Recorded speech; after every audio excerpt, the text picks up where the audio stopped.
नमस्ते विद्यार्थियों, संस्कार भारती की ऑनलाइन क्लासों में आपका स्वागत। मेरा नाम है उपेंद्र सिंह राठौड़ और आज हम टॉपिक ले रहे हैं मैथमेटिक्स। सबसे पहले मैं आप लोगों को सिलेबस बता देता हूँ। आपके सिलेबस में कितने पेपर हैं, बुक्स कितनी हैं, तो उसके बारे में सबसे पहले आप जानकारी लिखें कि आपके सब्जेक्ट मैथमेटिक्स में 3 पेपर रहेंगे। फर्स्ट पेपर, सेकंड पेपर और थर्ड पेपर।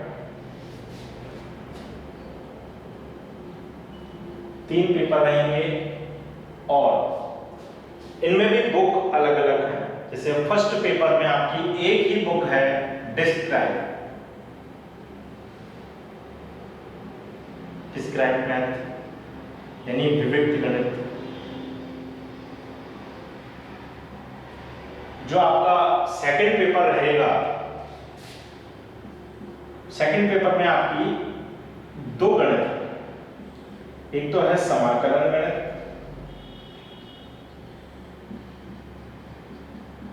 और दूसरी है अवकलन गणित। Integration calculus, differentiation calculus. Third paper आपका जो रहेगा उसमें भी 2 बुक रहेंगी आपकी, एक तो त्रिविमीय ज्यामिति 3D 3 डायमेंशन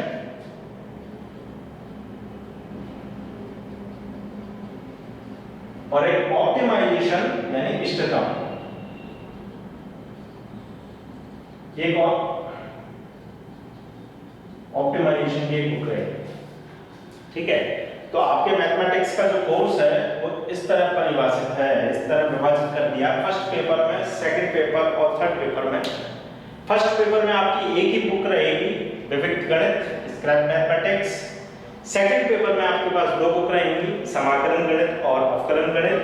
थर्ड पेपर में त्रिविमीय ज्यामिति और इष्टतमीकरण, यानी कि 5 बुक आपके मैथमेटिक्स के फर्स्ट ईयर में रहने वाली है।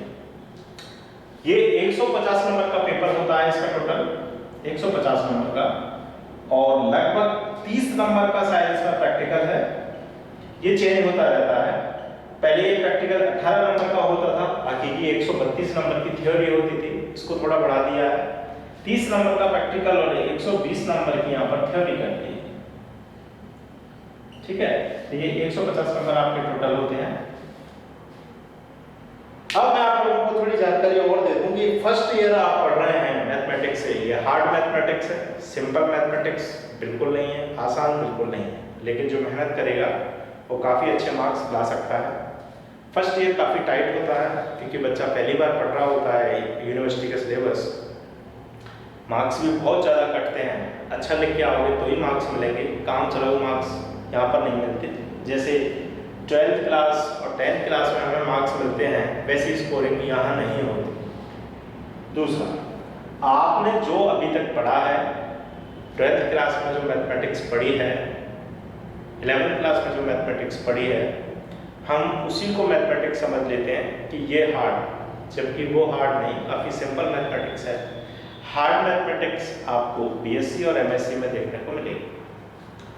अब जैसे पेपर लिखे हुए हैं विविक्त गणित, समाकलन गणित, अवकलन गणित, त्रिविमीय ज्यामिति, इष्टतमीकरण, तो यहाँ हम जो सबसे पहले पेपर शुरू करने वाले हैं वो करने वाले हैं पेपर सेकंड। और पेपर सेकंड में हम फर्स्ट बुक ले रहे हैं समाकलन गणित। ये इसलिए ली जा रही है क्योंकि इससे रिलेटेड कुछ क्वेश्चंस, कुछ फॉर्मूलेज आप 12th क्लास में पढ़कर आए, लेकिन 12th क्लास में आपने जो समाकलन पढ़े वो काफ़ी इजी थे, सिंपल थे।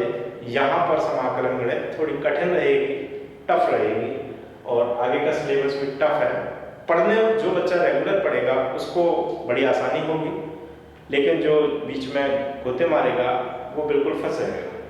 फर्स्ट ईयर में फिर से बोल रहा हूँ, आसान नहीं है। तो हम टॉपिक ले रहे हैं समाकलन गणित, यानी सेकंड पेपर को हम सबसे पहले लेंगे समाकलन गणित को, ताकि काफ़ी कुछ मुझे हेल्प मिल जाए आप लोगों की और आप लोगों को भी समझ में दिक्कत नहीं आए, क्योंकि आप अभी समाकलन गणित के फॉर्मूले पढ़कर आए हैं। ठीक है, तो हम स्टार्ट कर रहे हैं समाकलन गणित। उससे पहले मैं आप लोगों को बता दूं कि आप लोगों को बुक कौन सी खरीदना है। आप लोगों को बुक जो लेनी है वो या तो CBH राइटर की है या JPH, ठीक है।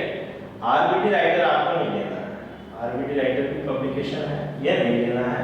बाकी आप CBH नाम से या JPH, ये दोनों एक ही टाइप की बुक है, कहीं पर CBH और कहीं पर JPH लिखा होता है।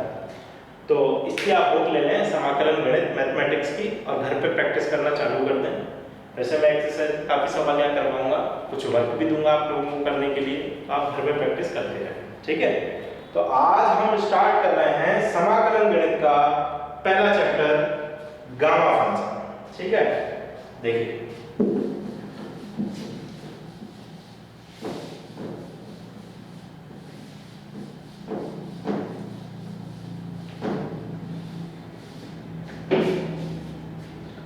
तो आज हम पढ़ रहे हैं, हमने पेपर कौन सा लिया है, समाकलन गणित।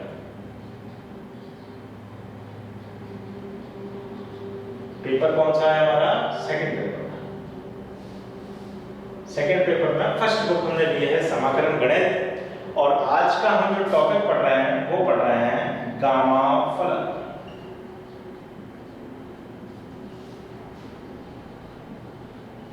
गामा फंक्शन,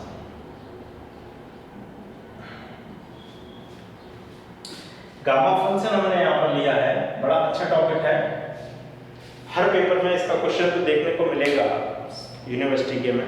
साथ ही आप कोई कॉम्पिटिटिव एग्जाम देते हैं जैसे फर्स्ट ग्रेड, सेकंड ग्रेड या नेट वगैरह के, तो उसमें ये क्वेश्चन 100% आता है, गामा फंक्शन और बीटा फंक्शन का।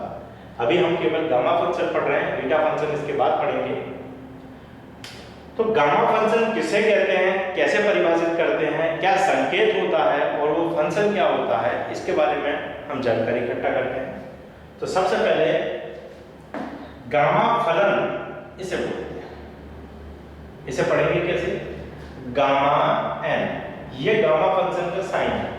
अंडर रूट नहीं है, अंडर रूट ऐसा होता है, ये अंडर रूट है, ये गामा है। इसको मैंने ऐसे यहाँ से ब्रेक कर रखा है, अगर इसको ऐसा कर दें तो ये गामा फंक्शन बनेगा, ठीक है। तो इसे हम क्या पढ़ रहे हैं, गामा m, और गामा फलन इसका नाम दिया है, यानी इसका कोई फंक्शन होगा, वो फंक्शन ये है 0 to infinite, इस प्रकार परिभाषित है, x to the power n minus 1 e to the power minus x and dx, ये हमारा गामा फंक्शन है। गौर से देखें इसे, हम कैसे पढ़ेंगे इसे, gamma n is equal to 0 to the power infinite integral x to the power n minus 1 e to the power minus x and dx। तो ये हमारा गामा फंक्शन है, ये पूरा गामा फंक्शन है, इसको आपको याद रखना है।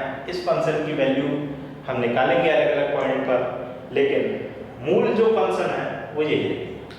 इसी के अकॉर्डिंग हमें सारे गुणधर्म निकालने होंगे और सवालों को सॉल्व करना है। अब सबसे पहले मैं थोड़ा और परिभाषित करूं गामा फंक्शन को, तो वो इधर देखिए, थोड़ा आपको ज्यादा बेहतर समझ में आएगा। अभी तक हमने पुरानी क्लासों में गामा फंक्शन को तो नहीं पढ़ा, लेकिन हमने एक फंक्शन पढ़ा है फैक्टोरियल। देखें इधर, n फैक्टोरियल से सब लोग वाकिफ हैं। इसे कैसे खोला जाता है n फैक्टोरियल को, n minus 1 n minus 2 dot dot dot dot dot dot 3 2 1, यानी हम n से इसकी स्टार्टिंग करते थे, एक पद घटता जाता था और जो अंतिम पद होता था 3 2 1 लास्ट में आता था, तो इसे बोलते थे हम n फैक्टोरियल। और इसका एक संकेत और भी होता है, ये संकेत भी इसका होता था n फैक्टोरियल।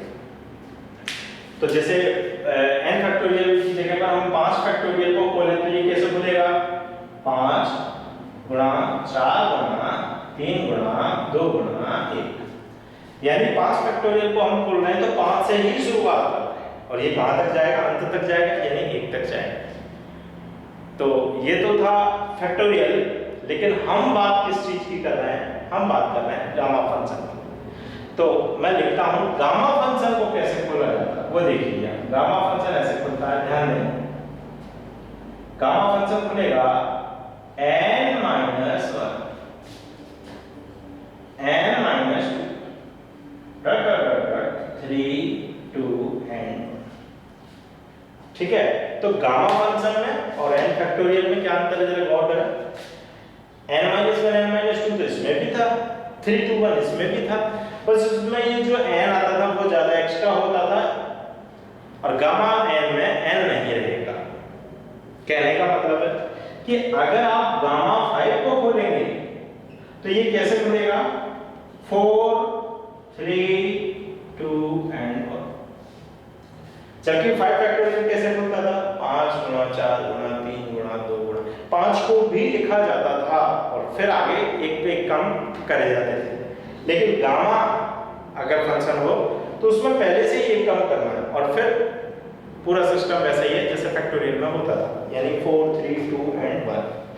तो आप लोग बेहतर तरीके से समझ गए होंगे कि गामा n फंक्शन को तो ऐसे परिभाषित कर रहे हैं और गामा फंक्शन को खोलेंगे कैसे, एक कम करके धीरे धीरे उसमें एक एक लेस करते जाना है और अंत तक जाना है, यानी 1 तक जाना है। तो ये हमारा गामा फंक्शन है, खोल के मैंने आप लोगों को बता दिया है और इस गामा फंक्शन को आपको याद, ठीक है।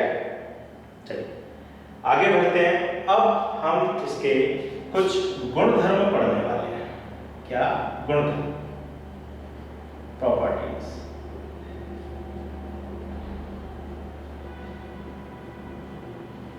तो इसकी क्या क्या प्रॉपर्टीज हैं वो मैं यहां लिख रहा हूं। पहली प्रॉपर्टीज है ये कि गामा n + 1 इक्वल होता है n गामा n की। पहली प्रॉपर्टीज क्या कि गामा n + 1 किसके इक्वल होता है, n गामा n। ये याद रखना है आपको फॉर्मूला, अभी मैं इसको प्रूव भी करूंगा लेकिन आपको बिल्कुल कंठस्थ याद रखने हैं फॉर्मूला क्योंकि ये आगे चल के यूज होंगे। बी पॉइंट है इसका कि गामा 1 की अगर वैल्यू निकाली जाए तो उसका आंसर कितना आता है, इसको हम अभी प्रूव करेंगे कैसे आता है, लेकिन फिलहाल आप याद रखें इसको। और सी सबसे लास्ट हमारा है कि अगर गामा n + 1 हो तो उसको हम n फैक्टोरियल भी लिख सकते हैं। ये रिलेशन है गामा फंक्शन और फैक्टोरियल, जो मैंने यहाँ परिभाषित भी कर दिया आपको कि n फैक्टोरियल और क्या बोलते हैं गामा है, तो इनके बीच में भी रिलेशन हमने बता दी। तो वैसे भी आप देख लीजिए, ये 3 प्रॉपर्टीज आपको याद रखनी है ताकि जब आगे सवाल हो या कुछ प्रूफ करने के लिए आए तो आप डायरेक्ट आंसर रख सकें कि अगर गामा n + 1 होगा तो हम उसकी जगह पर n गामा n रखेंगे, गामा 1 अगर कहीं आएगा तो हम 1 रख देंगे और गामा n + 1 आएगा तो हम क्या रख देंगे, n फैक्टोरियल रख देंगे। ठीक है, तो ये गामा फंक्शन हो चुका। गामा फंक्शन को कैसे खोलते हैं ये मैं बता चुका। गामा फंक्शन की प्रॉपर्टीज क्या क्या है, 1 2 3 प्रॉपर्टीज आपकी बुक में दी हुई हैं, तो मैंने प्रॉपर्टीज यहाँ पर लिख दी। अब हम इन प्रॉपर्टीज को बारी बारी से प्रूव करते हैं कि ये अगर गामा n + 1 है तो ये n गामा n कैसे आया, अगर 1 है तो 1 कैसे आया, n + 1 है तो n फैक्टोरियल कैसे। ठीक है, तो हम स्टार्ट कर रहे हैं और पहला पॉइंट प्रूव करेंगे। तो इसके लिए मैं इस बोर्ड को एक बार साफ कर देता हूँ।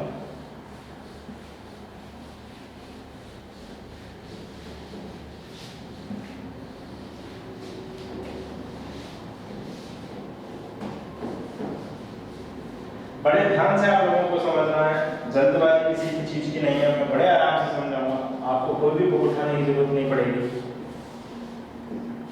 देखिए, तो हमारी पहली प्रॉपर्टीज को हम प्रूव कर रहे हैं। पहली प्रॉपर्टी हमारी है गामा n + 1 इक्वल टू होता है n गामा n।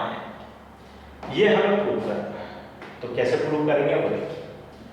हमने लिखा सबसे पहले प्रूफ। हम जानते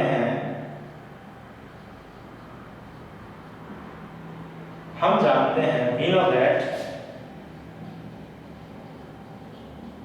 क्या जानते हैं, हम जानते हैं गामा फंक्शन। गामा फलन, तो गामा फलन क्या होता है कि gamma n =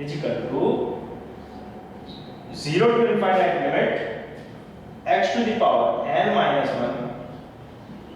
e to the power -x dx। ये गामा फंक्शन आप जानते हैं।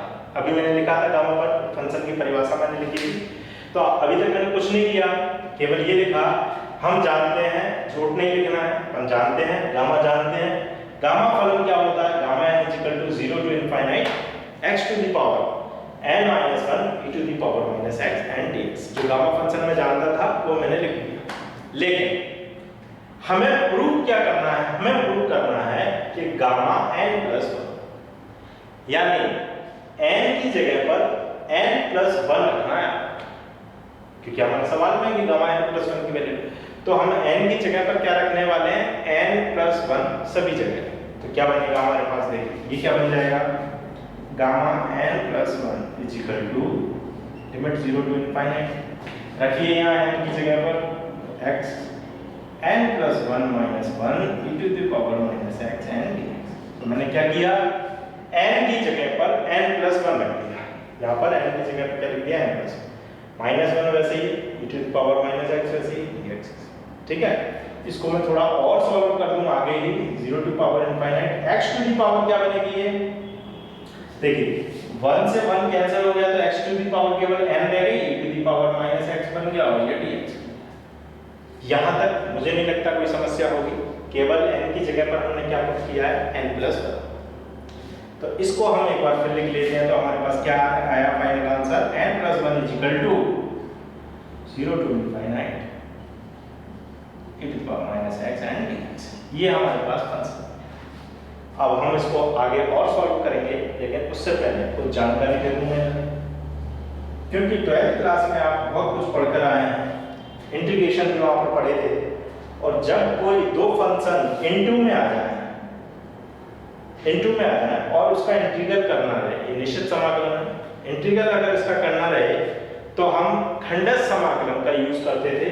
यहाँ देख लीजिए खंडस समाकलन क्या होता था, u डॉट v dx, यानी कि u और v दोनों ही x के कोई फंक्शन है, और इसका इंटीग्रल अगर करना होता था हमें, तो हम इसको कैसे लिखते थे, u integral v dx minus integral differentiation of first, यानी u integral v dx and dx। ये खंडस समाकलन होता था हमारा, फर्स्ट सेकंड से हम इसे सॉल्व करते थे, और फर्स्ट किसको माने, सेकंड किसको माने, इसके लिए हम फार्मूला भी पढ़ते थे i hat। ठीक है, i से इनवर्स वाले क्वेश्चन होते थे, फंक्शन होते थे, l से लॉग वाले फंक्शन होते थे, a से x to the power terms वाले, t से ट्रिग्नोमेट्री फंक्शन जिनपे इनवर्स ना हो, और e से e to the power x वाले फंक्शन होते थे। ठीक है, तो यहां हम शुरुआत कर रहे हैं खंडस समाकलन की। तो ये हमारे पास क्या बनेगा, देखिए n plus 1 is equal to, यहाँ देखिए फर्स्ट किसको मानेंगे, x to the power n और e to the power minus x में से फर्स्ट किसको मानेंगे, x to the power n को, e to the power x बाद में आएगी, तो x to the power n को हम फर्स्ट मान रहे हैं और सॉल्व कर रहे हैं। तो हम यहाँ पर फर्स्ट सेकंड का खंडस समाकलन लगाते हैं, तो क्या बनेगा, देखिए हमारे पास, बोलिए फर्स्ट फंक्शन यानी x to the power n, दूसरे का समाकलन में लिखा हुआ तो e to the power minus x का समाकलन e to the power minus x आएगा, और लिमिट रहेगी 0 टू इनफाइनाइट। पहला फलन, दूसरे का समाकलन हमने कर दिया, माइनस अब लिखा देखिए डिफरेंशिएशन ऑफ फर्स्ट, यानी u का अवकलन। तो u हमारे पास पहला फंक्शन क्या है, x to the power n, इसका क्या करें हम, डिफरेंशिएशन। तो x to the power n का डिफरेंशिएशन क्या होगा, nx n माइनस 1।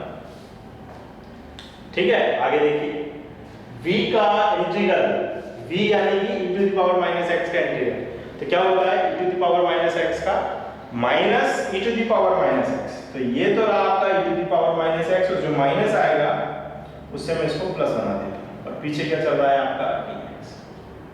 यहां तक कोई समस्या नहीं होगी आपको, क्योंकि मैंने अभी तक बीएससी का कुछ भी ऐसा एक्स्ट्रा नहीं जोड़ा है, केवल खंडस समाकलन किया है जो 12th क्लास में आपके पास था।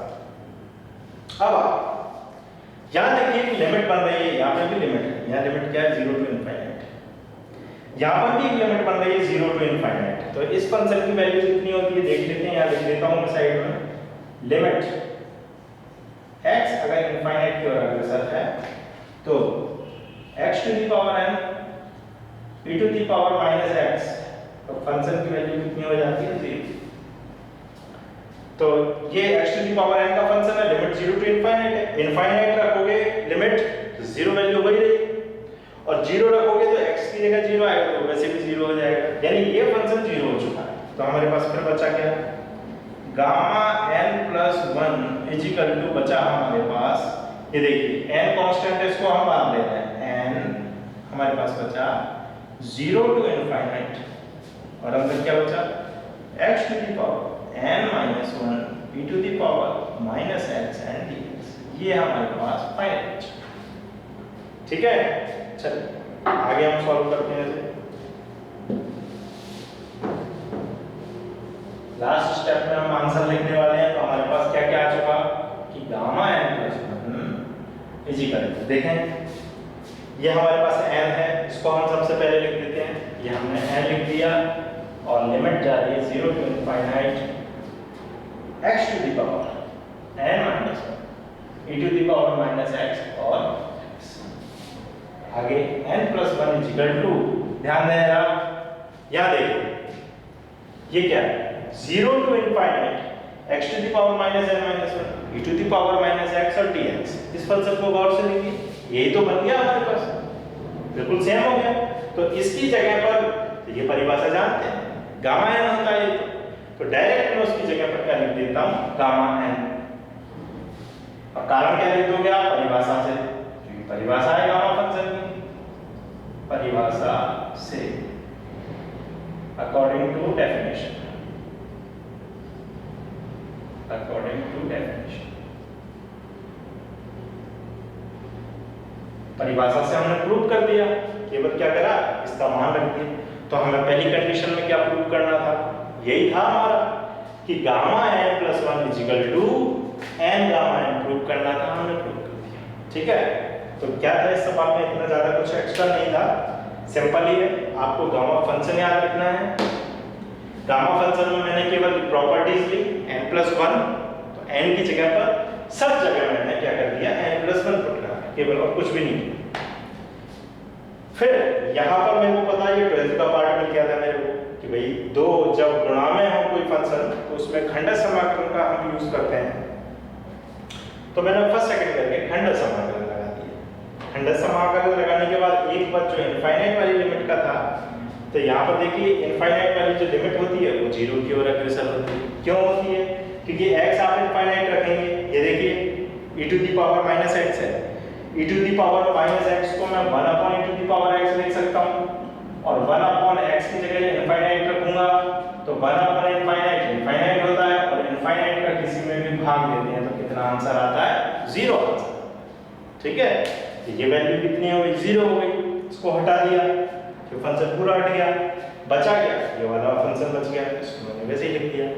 n कांस्टेंट नंबर था, उसको हमने बाहर कर दिया, अब ये फंक्शन बचा है। ये फंक्शन तो गामा फंक्शन है, देखने से दिख रहा है हमें बिल्कुल, क्योंकि गामा फंक्शन की परिभाषा ये लिखी हुई है, तो हमने उसकी जगह पे क्या लिख दिया, गामा n लिख दिया। रीजन क्या दे दिया, परिभाषा से, अकॉर्डिंग टू डेफिनेशन। ठीक है, तो ये फर्स्ट प्रॉपर्टीज आपकी कंप्लीट हो चुकी है।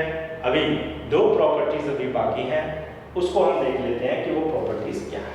तो इसका या तो आप स्क्रीनशॉट ले लें, या फिर अपनी बुक से पढ़कर देख लें, या मैं जैसे जैसे सॉल्व करते जाता हूँ वैसे वैसे आप उसको एक नोट्स बना लें और फिर उनको आराम से देखते रहें। ठीक है, चलिए हम आगे ले रहे हैं।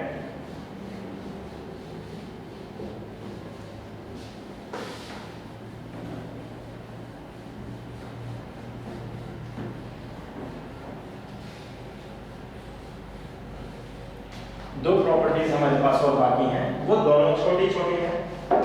सेकंड प्रॉपर्टी शायद ये थी कि गामा 1 की वैल्यू आपको 1 लानी थी, ऐसी कुछ थी प्रॉपर्टीज। हाँ बिल्कुल यही प्रॉपर्टीज थी, ये आपकी बुक में भी दी हुई है, काफी सिंपल प्रॉपर्टीज है, आपको कुछ भी नहीं करना इसके अंदर।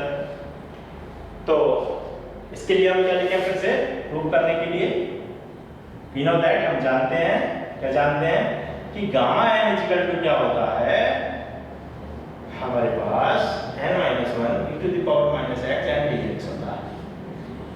ठीक है, हमने क्या करा, gamma is equal to 1 answer लेके आना है, तो हमें गामा फंक्शन लिख दिया कि gamma n is equal to क्या है, हम जानते हैं, यू नो। अब क्या करना है, देखिए यहाँ n है, हमें n की जगह पर क्या रखने के लिए बोल रहा है, 1 रखने के लिए बोल रहा है, तो आप n की जगह क्या पुट कर दें, पुट n इजिकल टू 1 सब जगह। तो क्या बनेगा अपने पास, ये बनेगा gamma 1 is equal to 0 to infinite, यहाँ क्या आएगा x to the power 1 minus 1 e to the power minus 1 and dx।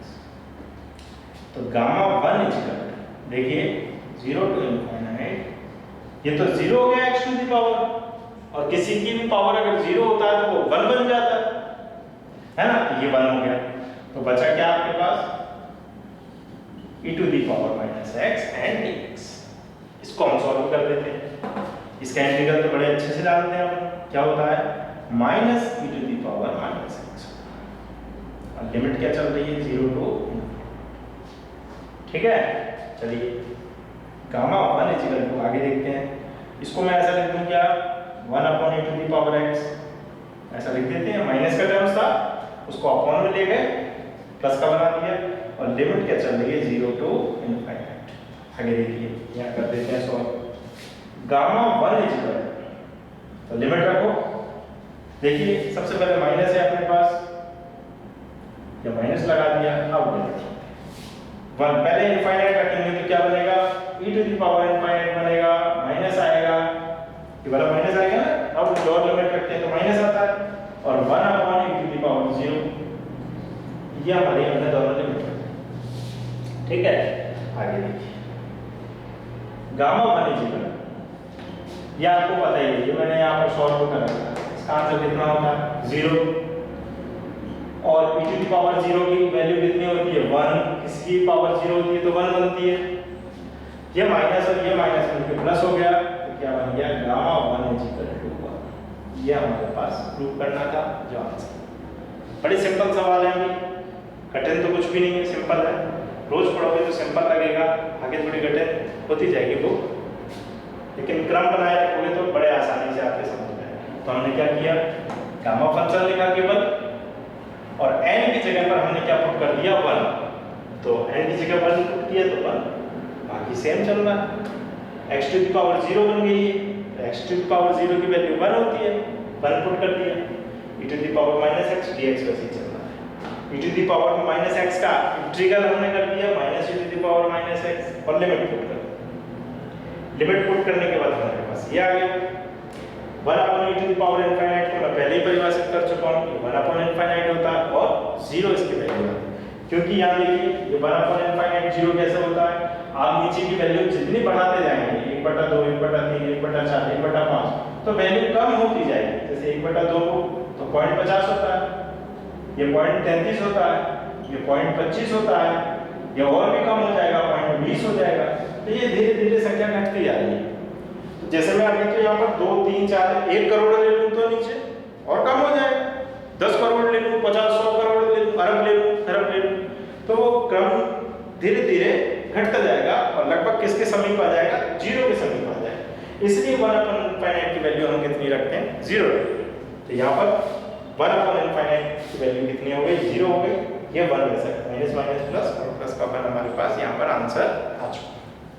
तो ये सेकंड प्रॉपर्टीज जो हमारी चल रही थी वो भी प्रूव हो गई। अब हम आगे बढ़ते हैं थर्ड प्रॉपर्टीज के। तो थर्ड प्रॉपर्टीज हमारी क्या थी उसको देखते हैं।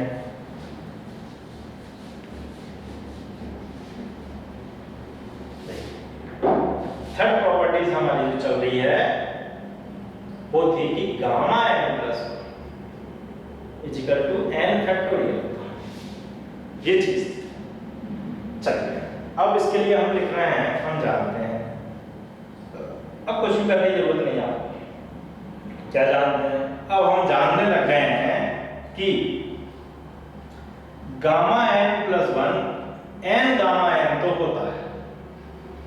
अभी बताया पहली प्रॉपर्टीज में यहाँ देखिए सिद्ध की हुई, तो अब तो उसका यूज किया जा सकता है क्योंकि सिद्ध हो चुकी है, पहले नहीं कर सकते थे, अब सिद्ध हो चुकी है, तो हमने डायरेक्ट लिख दिया कि हम जानते हैं कि गामा n प्लस 1 क्या होता है n गामा n।